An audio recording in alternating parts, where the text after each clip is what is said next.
Last time on The Savior's Sister, some people finally figured out that Layla is a terrible person. Layla is bummed about it. She follows a guy with some keys into a secret tunnel and then gets beat up for her troubles, but Basement Dad saves her. Layla decides that she's had enough, and she finds her vault empty. It doesn't really bother her at all. There is still no plan. A new ally appears, and Layla wants this one.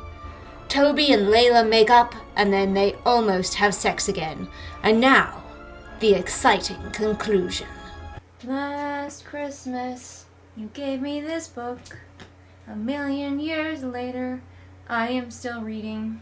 This is called The Package. It's my dick in a box. Naming a chapter The Package in a world that contains the horniest palace ever. This is the one where she shoves Tobias under a bed and then somebody pulls him out and tortures him. I think finally we are there. Layla has just this knack. And I do sympathize a little bit because sometimes I just say the absolute wrong thing, but she's laying in bed with Tobias. They're murmuring sweet nothings to each other. It's adorable, it's romantic, and he's admiring her breasts. And then she's like, well, Cosima's are bigger, so that he can be disgusted by the Savior again, and she can be like, oh, Layla, shut the fuck up. Layla is like, I've never seen a cock before. I don't know how she's avoided it in the horniest palace in the world. Actually, you know what? That is a fucking lie. She has seen a cock before. In the beginning of this book, she walked in on a man who was masturbating, and you want to tell me she didn't see his dick? It was right in his hand. Maybe she just meant, I've never seen a cock that I thought was attractive before. He's like, what's your excuse? You know, they're just playfully bantering, so he's not like, why are you still a virgin? But he's a virgin, and she's a virgin, of course. Can't have anybody with any sexual experience up in here with our good guys. Good guys don't have sexual experience. Only bad people do. She's like, well, my excuse is I've been locked up in this fortress. And I'm like, well, that's some bullshit because this is the horniest palace in the world. Are you kidding? She thinks his dick is majestic. Majestic. 0 dicks are majestic. I don't care. None. She's so distractible too. She's very flighty. She's got the attention span of a goldfish. Because she was about to tell him that she was the Savior, and then she was like, oh yeah, a penis. I've never seen one of those before. And then rather than just tell him, she decides to tell him in the most lengthy, drawn-out way possible so that they can be interrupted. Delphi's at the door, and Layla tells her to come in. I'm pretty sure because Layla just wants to show off that she finally has a sexual partner in her bed. Delphi brings news that the package is arriving. Whatever that is, maybe it's more assassins. Just flood the palace with assassins. Someone's bound to get her. But they have to intercept it, or their one and only clue will escape them. Delphi is like, you still haven't told him? And Layla says, I was trying to, but he keeps interrupting. That is untrue, Layla. What is... Jenna, what the fuck is just going on in your brain? I don't understand you sometimes. So Layla is naked, because she was, doing stuff with Tobias. She goes to her wardrobe to get her clothes. And not only are her mirror mummies there, watching their naked daughter, but they're used to it. Milo is there, and he's staring at her titties. Even the undead want Layla's titties. And it's just like, Jenna, why did this even come into your brain? That never once was I like, do the mirror people watch them have sex? I would certainly hope not, but apparently. Is Orion getting the popcorn? Like, what is going on?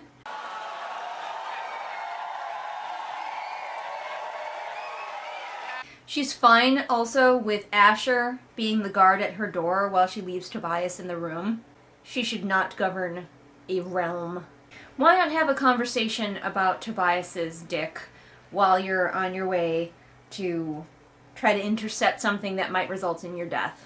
The only reason that they are going to get their hands on this package is because Hylas, the guy that Layla just recruited 2 chapters ago, is the one who's going to deliver it.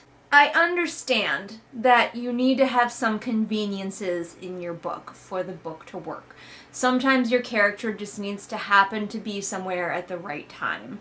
But this book is nothing but conveniences. Layla didn't make this alliance ages ago in the book, foreshadowing what was going to happen. She made it like right before she needed it. That's my piece of advice to you. If something needs to happen that needs to be set it up early and then call back to it later. Don't set up the thing that needs to happen directly before it happens like this, okay? Does that make sense? That's the takeaway from this, because then you leave your audience going, wow, it sure was really convenient that like 10 minutes ago she decided to ally herself with this guy instead of kill him. You had so much book to set up, and all you did was have Layla faffing around and failing to solve this mystery in any way. Apparently the package is that Hylas is just supposed to go into her room and steal her jewelry. So I ranted too long and my pizza got a little bit more done than I normally like it, but that's okay, it's still tasty. Jenna swears by plotting. Up and down. Plot, plot, plot your book. This is one of the worst plotted books I have read in a very long time. The package that they have to intercept is not even a message or a special ritual dagger that she's going to be killed with, or a person. Like, this is so frickin' sloppy. So they give Hylas the jewelry, and now all they have to do is fucking follow him. And Hylas treats them like they are experienced spies.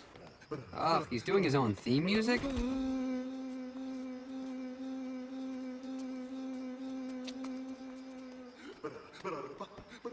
So they find out, is this supposed to be a surprise, that the jewelry is going to her dad. So she's gonna teleport in and she's gonna find Bronte's. I mean, honestly, off Layla, make Cosima the savior. I'll read that book where they figure out like what they're gonna do about the realm dying as with Cosima as the savior. I want that book. She is smart enough, she's wily enough, she will make the good deals, she will work with other nations. She teleports into his wardrobe, which means she's been in his wardrobe. Why do you gotta say, memories of the hidden tunnel bombarded her thoughts? Because she's like, she doesn't see her dad right away. So she's like, maybe he went into the hidden tunnel. But you could just say, maybe he'd used the hidden tunnel. Oh, someone's coming into the room. Okay, so Brontes is not actively having sex, but someone's coming in, and it's the traitor. It's Cosima, right? Yep, it's Cosima. Brontes is like, why didn't you rape Tobias? And she's like, I tried, I was very forceful, but like, obviously, by the way that she's talking right now, that was something that she was being made to do by the Sovereign, who's now going to beat her up, because he just beats women, it's what he does. What was the end goal? He just wants to break Layla and Tobias up? Like, I know he's worried that Layla's going to choose Tobias to be her husband or whatever, but it doesn't matter what she chooses. You just have to make sure Tobias doesn't win the tournament. Unless, did he poison Cosima's vagina? Like, what was the plan? By the way, don't put poison on your vagina. It's porous down there, and you will hurt yourself. I don't know why any of this is such a complication anyway. If Tobias wins and marries Layla, then you just have to kill both of them. If only Layla had a little bit of self-exploration in her. Because she thinks, did Cosima truly believe that Brontes would allow her to rule at his side? How could she be so foolish, so desperate? You know why she's so desperate, Layla? It's because of you. You, who have always made it clear to this woman that she means nothing to you, less than nothing. You called her more sis than sister. Which would be great if Layla just realized that in this moment, like, oh shit, if I had treated her well, she might actually be my ally right now. It escapes Layla. People are just supposed to be her friend no matter how she behaves. And he has sex with Cosima, although I was hoping Cosima would be using him, but of course Brontes has to be the most stereotypical possible evil man, and so he assaults her. And Layla feels like she has to stay for this because the package hasn't exchanged hands. Maybe Layla still thinks that somebody else is going to come in and it's going to be for them. Cosima is the most sympathetic, deep character in this entire book. You can fight me. I will talk for days about this. This is the hill I will die on. And Jenna doesn't want us to like her. What the fuck is wrong with you? Jenna, take credit for this deep character you've created instead of being like, why do you like her? She's a bitch. Okay, maybe the necklace is for somebody else, because Brontes finishes with Cosima, and then she leaves, and then Brontes leaves, and he takes the necklace with him. Layla puts it together that Brontes discovered that she and Cosima had pulled off the switch first, and then he recruited Cosima. So Cosima isn't even really a traitor, because what on earth choice did she have when a big, scary, aggressive man who is the king of all of the land told her to do something? Was she really supposed to say no when he could just have her killed? Oh my gosh, Cosima is the most interesting and sympathetic character in this book. I will stand on a rooftop and shout it to the heavens. They find that her dad has gone through another secret passage, and Layla's like, how many of these are scattered throughout the palace? And I'm like, yeah, Layla, good question. That might have been something to investigate while you were just wandering around before. Okay, so it's not going to tell us who the traitor is yet. It is a woman, obviously, because who would want jewelry except a woman? And she has fluffy hair and a white dress, so she's one of the servants, as we expected. So I guess my predictions are probably right. I mean, we knew it was Cosima, but there's another servant involved. Let's see if it is her dressing lady or the one that treats her like a daughter. It's so difficult being the ruler of everything and being also the worst person ever and treating people like objects. Oh! Hello, welcome back to the couch and my bad hair. As often happens with this book, I was prompted by it to talk about something else. At least this book is really giving us a lot of good conversations to have. But I was thinking about friendship and the friendships that are in this book and the friendships between masters and servants, and it's one of my favorite things to explore. But first I do want to talk about Layla and Delphi, because they are kind of going off and they're kind of being like the ultimate duo. They're solving crimes here at the end of this book. They're going out together. Delphi is kind of both the wise black friend and the wise gay friend tropes sort of rolled into one person, which might make some people be like, she's always there to help Layla. She doesn't really have her own thing. Like, she's got a girlfriend that Layla keeps interrupting her with, but that doesn't matter. Delphi will just ditch the girlfriend in favor of Layla. That got me thinking about master-servant relationships, because that's something really interesting. When you are a body servant, which is the one who's closest to the ruling person, I'm going to say like lord or lady because it's simplest. So there's your lord or lady, and you have a body servant. That is someone who is like your close servant, your lady's maid or whatever, who dresses and undresses you. They're always with you. They're always taking care of your needs. And as such, you might sort of form a friendship with them, but it can never be a like true proper friendship because of the huge power imbalance. That person doesn't have a choice about being your friend. And it's a really interesting thing to look at. I love to look at it. Shakespeare uses it a lot. If you look at most of the wealthy characters in Shakespeare plays, they have at least one sassy servant following them around, helping them out. And like, where does the friendship come in? And I was like, well, what makes a friendship? And in a true, good, healthy friendship, there are two sides to it. So it can't be completely one-sided, or it's just not a healthy friendship. Maybe sometimes one friend will need more support and the other one will have to do more emotional labor or work, but ultimately it balances out. Layla and Delphi, I think, are supposed to be just like friends. We're supposed to believe that Delphi would choose to be friends with Layla were it not for the situation they're in, and I'm just not convinced that would be true. I think that Delphi has just been trained her entire life, again, little iffy that she's a black woman, and her entire life is dedicated to serving and being the friend to a very white lady. Delphi could never be the god queen. What are you talking about? She has brown skin. So their friendship could be something really interesting to explore.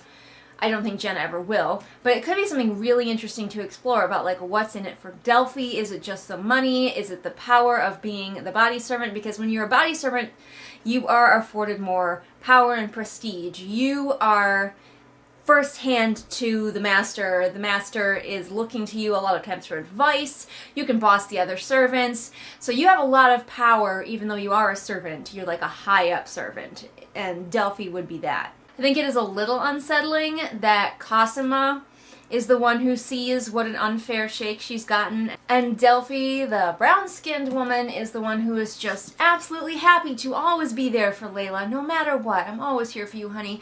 We're in this together. Alright, that was my lengthy ramble about that. Let's get on to the chapter called The Culmination, where hopefully, finally, something will fucking happen. So the traitor is Cecily. Which one was Cecily? Which one of the, like, 8 servants that follow her around talking about boys? Which one was Cecily? So Cecily's basically doing the gig that I thought Cosima was doing, but apparently Cosima is not doing it as well. Because she's definitely got Bronte's kind of wrapped around her finger. Cosima gets to be the one that we all hate, but she doesn't even get the cool factor of having been, like, manipulating and playing and doing this for her own gain the whole time. It's really disappointing. Like, why do we gotta shit on Cosima in every way possible? I wish I knew anything about Cecily. None of the servants were fleshed out enough for me to be like, oh yeah, get it girl, or ooh, she's so evil. Like, she's a blank in my head. So they're doing a little bad guy chat. Just like the end of the other book, where we got to listen to Brontes and Calio discuss what the plan was, now we're listening to Brontes and Cecily discussing what their plan was. You sly dog! You got me monologuing! I can't believe it. Brontes is like, no, I'm killing my daughter today. I really am just, like, sick of waiting. And Cecily says, the original plan was seamless. The wedding was already arranged. Seamless, you say. Seamless. Brontes is like, wait, it took him this long to figure it out, but now he's like, wait, I have a fake savior who everyone likes. I could just kill my daughter. You magnificent bastard, I read your book! Good for you! You thought of it, finally! So Cecily's like, no, you can't kill her because her servants will, like, rise up. They love her too much. And I'm like, how is that going to be different after she's married? Layla won't kill her dad because she's like, he has too many allies, and apparently Dad won't kill Layla for the same fucking reason, and it's a stupid reason. It's a bad reason. And of course, Cecily is completely 1000% smitten with Brontes, but because Brontes is an inhuman monster in every way, he clearly doesn't care for her at all. All of the bad guys are just emotionless husks who are just evil. Cecily is like, I see your wheels turning. Tell me, I'm certain it's brilliant. And then Brontes is like, well, we're gonna do the same plan that we had planned all along. And she's like, it's genius. I like your plan, except it sucks, so let me do the plan, and that way it might be really good. Conveniently, of course, they're down in the tunnels again, so we have another brief tunnel chase where she's just following the sound of footsteps. But she does catch up, because also Layla's a champion sprinter. Bet you didn't know that. Luckily, while the girls are scrabbling on the floor pulling each other's hair, Delphi shows up and punches Cecily out and then brings the torch over. Cecily sat unfazed, her hair disheveled. This woman wasn't the one she'd known. This woman isn't the woman we've known either, because we have no idea who this woman is really. She's just a name. And now they're like trying to interrogate Cecily, and they're like, what's the plan? And I'm like, you just heard the plan. They laid out the entire plan. It's the same plan that you've known has been going on for ages. What more do you want from this woman? So I guess Cecily was the one who was the fitter. The one who was like Cinna, I think? It was Cinna, right? In the Hunger Games. They start cutting off this woman's toes to get information that they already basically have. Just to remind everyone that we are rooting for torturers who are cutting off someone's toes. Those are the good guys of the story. I mean, I guess it's trying to be dark fantasy, so it wouldn't be dark enough if our heroes didn't torture people.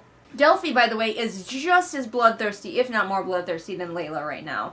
Delphi's like, yes, chop her to pieces, ha ha ha. They're just being like, Cecily, you're so dumb. Why would she be intelligent and using him? She has to be in love with him and foolishly in love with him, and he'll never love her. And the girls are like, oh, he was just sleeping with Cosima, so you're dumb. The only women of any value are the ones that think exactly like Layla and Delphi. Wouldn't that be a cool twist? Okay, they kill Layla, because fuck her. Nobody likes her anyway. They kill Layla, and then they think, haha, we've done it, we've defeated the savior. But then, somewhere in one of the villages, a new savior is born. Maybe she could even have brown skin. and nobody knows it, but she's there, and she, like, rises up, and she's actually, like, an interesting protagonist who isn't a total jerk to everyone around her. She's like a peasant, so she comes up humble, and she, like, has to learn. I mean, it's still the chosen one trope, which I don't love, but wouldn't that be cool? I want that. Meanwhile, I'm writing the sequel now, Cosima and Flynn flee together, knowing that they're in trouble, and they eventually bump into the new savior, and they like her way better than Layla because this new savior isn't a dick, and they decide to help this kid. By then, Cosima and Flynn will be older and wiser, and they can be mentors, and they will have grown a bit more as people. I would read that. They have enough magic to keep themselves alive, apparently, but not the realm. So Brontes' plan, although he doesn't really believe that the Savior is saving the realm, but Cecily's plan, anyway, is that she and Brontes rule over a realm with no people in it. Layla sends Delphi away to go keep an eye on the last part of the competition, and then she continues with her interrogation. It would be really interesting if this was a more equal conversation, where Cecily had, like, a good motivation and reason, instead of it being like, Cecily has a really, really bad plan, even worse than Layla's plan, and now Layla has to explain to this grown woman how stupid she is. And it would be really interesting if Cecily was made to have, like, solid ground to stand on, to have a position that Layla, as a privileged girl, had never considered.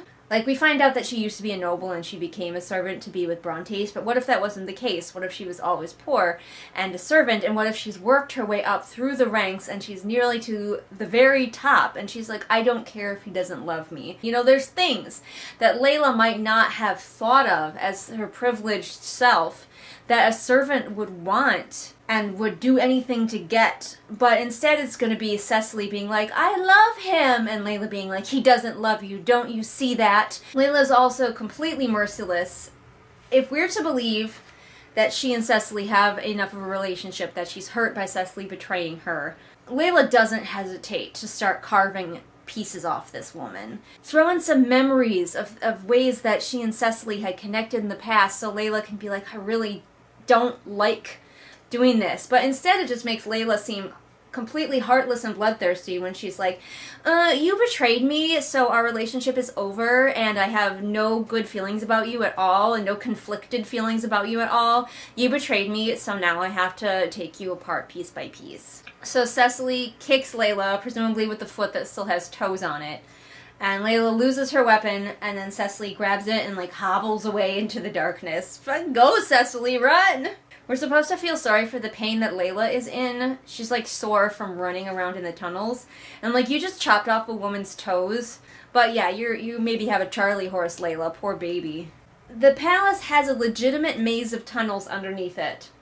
But the labyrinth is just one tunnel straight down. Layla finds Cecily's blood trail, and she follows her to where the footprints stop, and then Cecily, like, lunges out of the dark with a knife, and I'm like, yes! Go, Cecily, get her! Layla's gonna be fine. I might as well root for Cecily.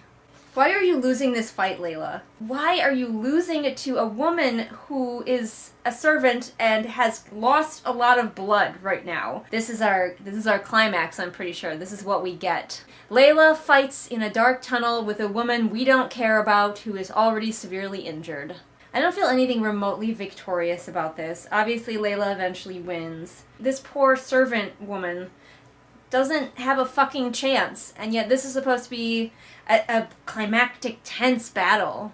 So we find out the person that her dad has been paying all of the money in the vault to is some general guy who's training up the army real good. And didn't Layla talk to some people who used to be soldiers, and couldn't they be like, oh, by the way, your dad has a really, like, big army for peacetime. That's sus. And Layla could have been like, you're right, that is sus. And maybe solved more of this mystery, but she never asks anyone any questions. She's just like, yeah, sure, of course we have an army. They're planning to frame Kovar for Layla's murder. They're going to put a note next to her that's like, I did it, and I am Kovarian. But I've got my country's 500th anniversary to plan, my wedding to arrange, my wife to murder, and Gilda to frame for it.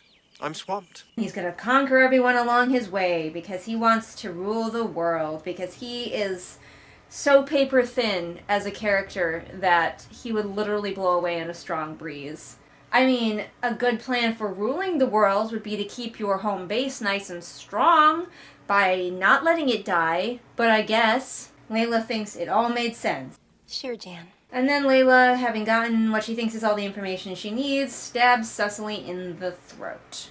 And now she has the reason that she can't kill her dad because she has to find Cecily's father, his, like, master super uber general dude.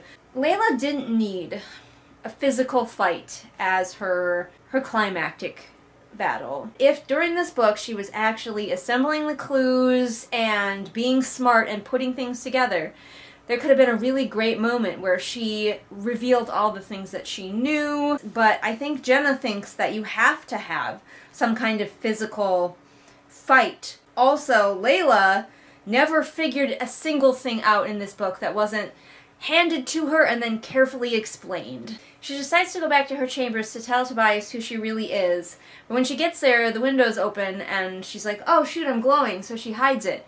But she was just here to tell Tobias who she really is. And then we get the culmination of Asher. He's just dead now.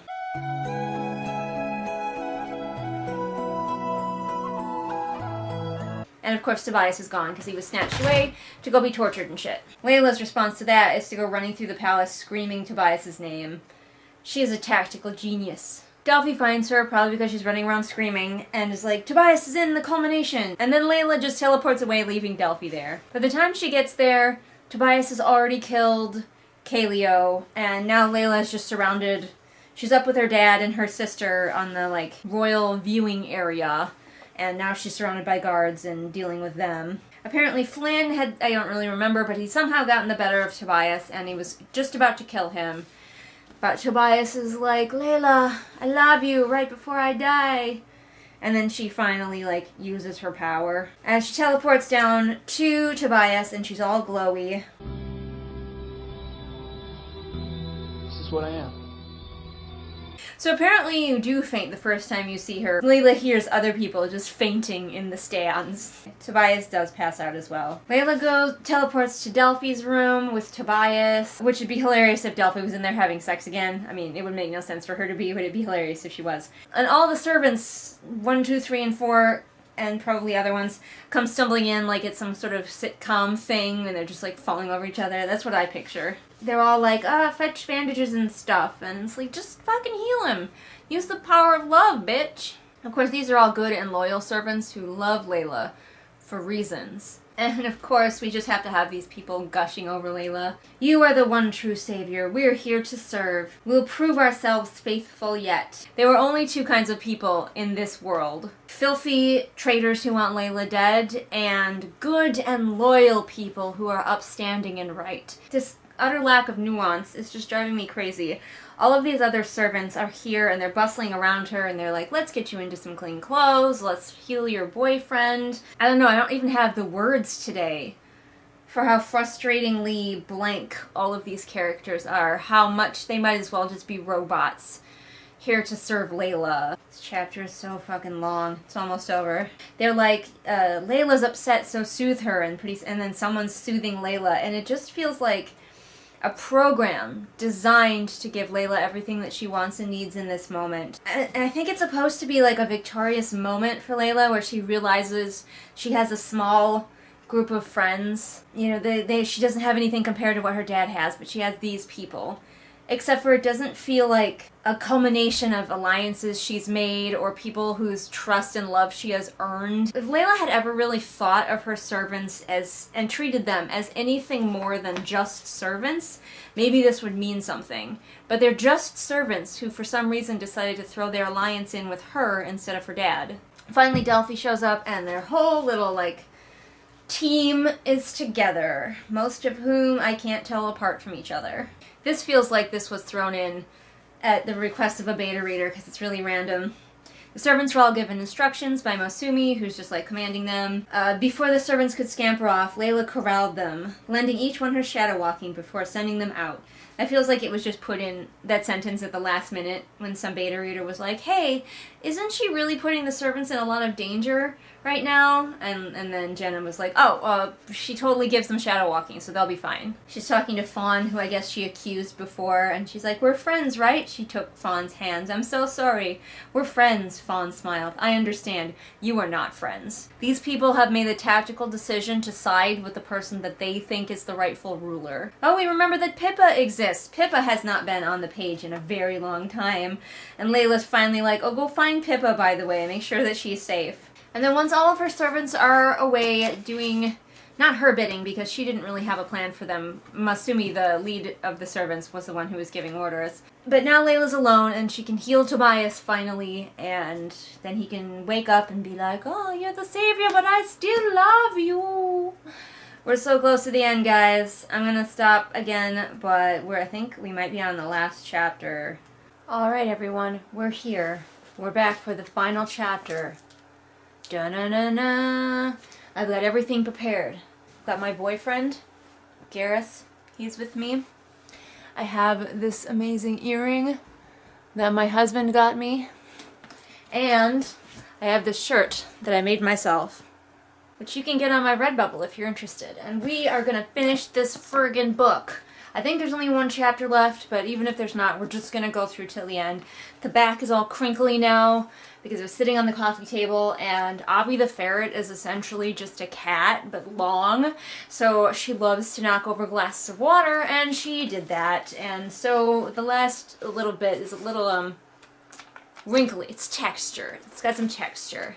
And I have my emotional support ice cream. So I am ready to finish this monster. Are you? The promise. As we all know, Layla has just revealed herself as the shiny bitch that she is. This is the skin of a killer bone. The scene where like she's explaining to Tobias how she heals people and everything, it just doesn't hit because we've read it before. Even from Layla's point of view, it's not different enough. Tobias is like, gosh, I'm really dumb for not having realized it, and knowing as we do how pretty much everyone else has realized it except Toby, yeah, Toby. It's the final brain cell. Because Flynn, our boy Flynn, is still alive at the end of this book, is the next book gonna be about her dad being like, you're gonna have to marry Flynn, and instead she wants to marry Toby, and like that's the conflict? Tobias is so mad that so many people died in the tournament and he didn't even know that she was the savior. Wait until you find out, Toby, how few fucks she gave about the tournament and your lives. Toby, don't read this book if you want to keep your same opinion of your saintly girlfriend. Toby's accusing her of being manipulative and all this stuff, and in the first book it was like, yeah, she kind of was. It seemed like she was playing this game to get to know the guys a little bit better and to, you know, like, find out more about who she was going to be stuck marrying and maybe turn things in her favor. But now we know that she didn't give a fuck about the tournament, and nothing that she did was cunning at all. I don't know if it hurts more. Would we rather have her be, like, manipulative and clever, or this, where she's just a fail face? She's still evil. Super evil. But, like, not for the same reason. I'm madlessly and hopelessly in love with you. And what a pain in the ass it is, too. Made a real mess of my plans. Layla, you never had plans. There were never plans, honey. Ulrich, you wouldn't see a subtle plan if it painted itself purple and danced naked on top of a harpsichord, singing "Subtle plans are here again." Again, knowing Layla's side of things just makes it utterly clear that she had no plan and it was all luck, because she says that she was afraid to tell Toby who she was because it could get her killed. Yet so many other people figured it out. Multiple competitors in the tournament figured out who she was, and she let them hang around. She didn't even, like, arrange for their deaths in a cunning way. She just was like, I'm sure Raphael won't reveal who I am. It's fine. It's like, what? But you couldn't tell Toby because he might get you killed, the one who's in love with you? Knowing it from Layla's point of view really just poked way more holes in it. It's like Swiss cheese now. Garrus. We all know that if you had been there, you would have come up with a cunning plan. We can disobey suicidal orders, Why wasn't I told? That's about twice a day. I'm so mad I need ice cream. So there are horses in this world. I think this is the first mention I've ever heard of a horse, a proper, actually alive horse. Delphi comes in and she's like, there's a horse waiting out in the back. Where the back is, I don't know, and how they plan to leave the palace grounds with the horse, I don't know, because apparently it's real difficult, or Layla would have done it before, right? And now Layla points out how she can't do anything about her dad because, as we have talked about, she has made absolutely zero allies besides the women who are forced to be her sisters. Layla's talking about her dad, but she might as well be talking about herself. When you act exclusively for your own self-interest, the good of the people becomes irrelevant. Delphi's like, teleport out of here, and Layla's like, I can't, and then Delphi finally does what we have been talking about this entire time, which is tell Layla to give Tobias her gift and then have him teleport them out. Delphi is gonna stay here and do all the fucking work. Like, seriously. Like, somebody write me a fanfiction about her, because then she can have, like, depth. If there was a book about her, I think she would just get the same thing as happened to Layla in this book, where she went from a maybe kind of interesting character to a hateable psychopath. But Delphi's like, go, get out of here, Layla. I will stay here in the palace, and I will do the things that you should have been doing, like gaining allies and figuring out your father's network.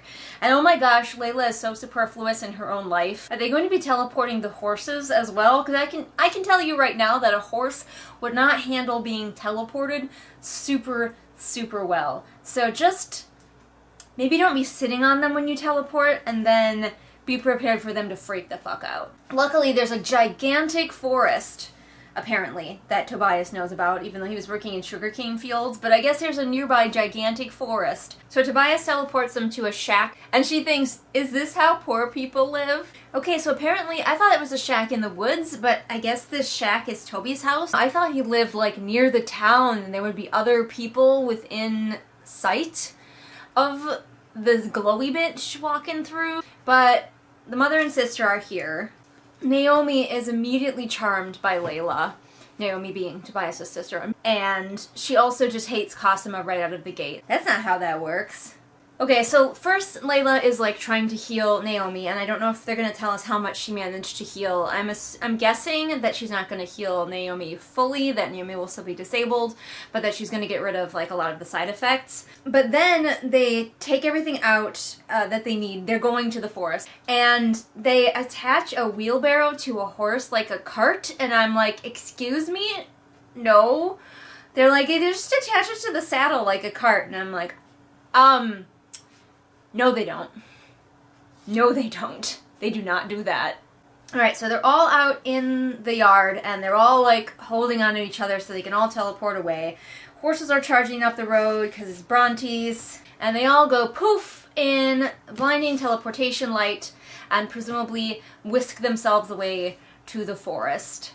So that is the end of The Savior's Sister. The biggest fan fiction that I think I have read. I've written a longer one, but I think this is the longest fan fiction that I have read. What is there really to say about it?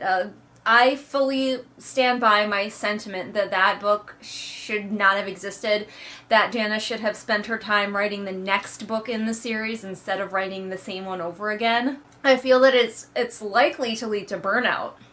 Like, I can't imagine going from one book to just rewriting that book over again from a different character's point of view. It would make me never want to write in that world again.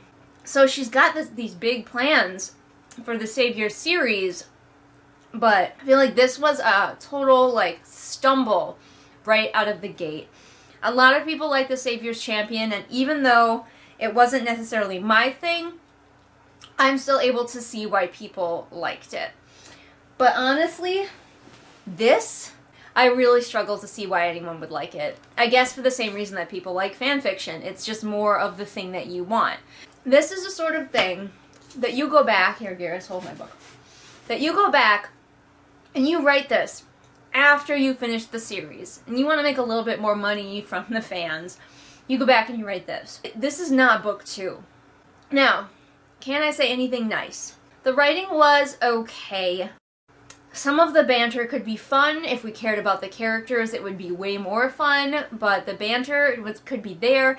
I think Jenna is good at writing romance. I think the romantic scenes, again, if I had cared about these characters, the romantic scenes were usually pretty good. And maybe she should stick to writing something that is even more of a romance. Like, abandon trying to have some sort of big other plot and just go all in on the romance. I think maybe that would work for her, because I think that's where she does have a strength. But the overall plot and figuring out like how all of these pieces need to fit together was sloppy as fuck. I'm not saying I could do it better.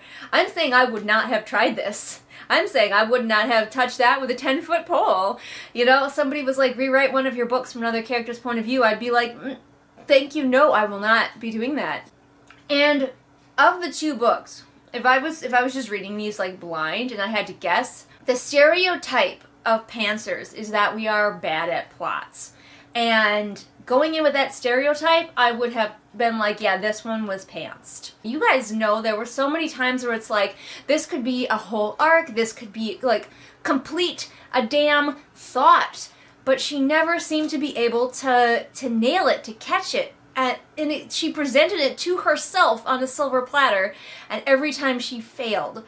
Just balls being dropped and dropped and dropped, making her characters look so stupid and making everything that they succeed at look like luck instead of their own skill or abilities. And that's just not an engaging read. So yeah, 1 star.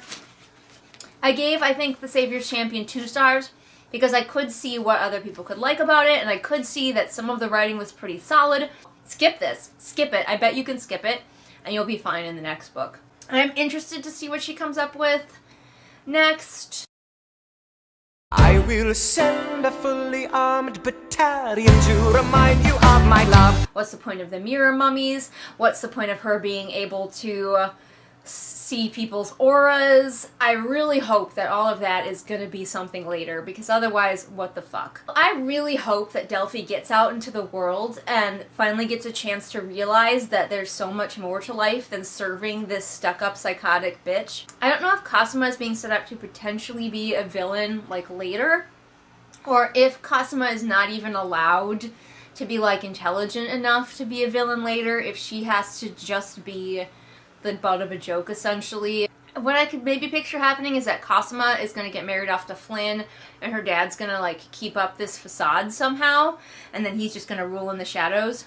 And then we could have potential for a really cool, like, Flynn-Cosima situation, where they realize that they're under the thumb of this despot, and they have to figure out how to get out using their wits, using their guile. That's never going to happen. But man, would it be good. Jenna, as we have talked about, really struggles with making her characters deeper. She can do it, we've talked about this. She's done it accidentally a few times, and then she has thrown that character as far away from herself as possible. Alright, I think I've talked about this enough. Thanks for being on this journey with me, you guys. I just did 2 read-alongs back-to-back, which I guess I would not actually recommend. A lot of my book reviews, my regular book reviews, have gone by the wayside because every Monday is this now. I'm probably going to go back to them for a little while, and we can figure out what we want to read next. Feel free to suggest things that you'd like me to read next. Keep in mind that we don't kick down here on this channel, so I won't be reading anything by small creators or people who my criticism could hurt. Only big creators who have a healthy platform, a large fan base. My voice is not going to disrupt their day, their success, their paycheck. And don't forget, if you want to read something and do a snarky review of it, you can read my book, The Wolf and the Hawk, also a fantasy romance. Only rule is, if you want to be snarky about it, you gotta actually read it. If I had to read this thing, you can read my book. Anyway, Garrus is slowly slumping down. He's like, why do you keep setting this on me? Don't forget to check me out on all my social media and support me on Patreon if you would like to. Patrons help me afford to be able to self-publish my own books. Plus, if you're a patron, your vote counts for 2 when we're choosing the next read-along, so that's exciting. So I have a bunch more videos to film today. I'm gonna let you guys go and continue with your days. I will see you again next time with whatever it is I happen to be doing next time. Bye! Hello and welcome, and thank you so much for watching that video. But before you go, I'd like to tell you about some patrons. Those being Patrick, Belle, Anne Sophie, Callison, Ray, Artemis, Shelby, Zaire, Jesper, Irene, Scribbling Cat, Savvy, Jenny, Amanda, Lisa, and Lennox. And if you want to be cool like these awesome people, you can join them over on my Patreon.